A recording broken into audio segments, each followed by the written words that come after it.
Day 2 of Rich Queen Walks. So why am I doing the Rich Queen Walks? I was getting in my head a lot. I was starting to worry about things and overthink about certain things and stuff like that. And I noticed I was like kind of stuck in this loop and I was getting frustrated with myself. In order to break that cycle is you have to do like some sort of like pattern interrupt in your day, something that you normally don't do on a day-to-day basis, right?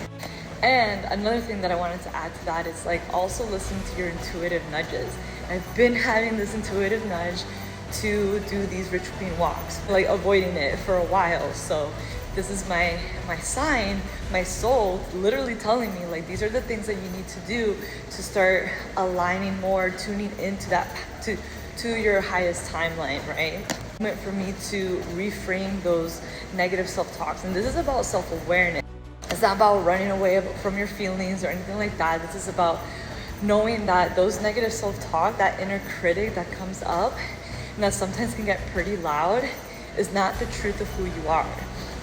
You're already enough, you're already whole, you're already complete, you're literally made in the image of God.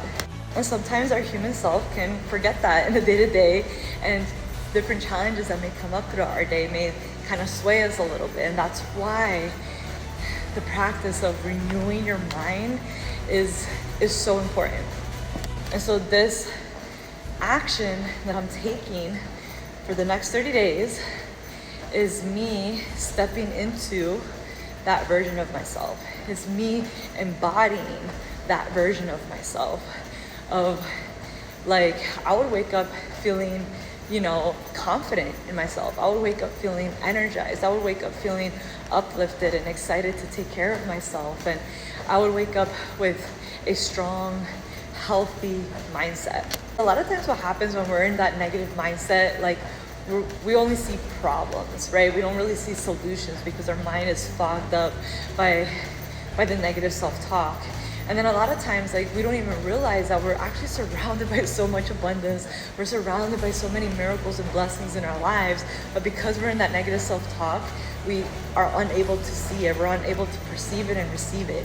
But when you start to shift your mindset, when you start to like renew your mind and do it as a daily practice, you start to notice things that you didn't notice before, and things just kind of just start to appear. But it's just that those things have always been there, but it's because of the way that we were perceiving the world. We were like in this tunnel vision, so we're unable to see all this amazingness around us. And so I'll be taking you on this journey for the next 30 days. I've already been feeling really great because I know that I've poured into myself in the morning. I've taken time to renew my mind. I've taken time to just be present with God. And so far it's been a beautiful start. Go ahead and like, comment, and follow for more. Follow me for the journey.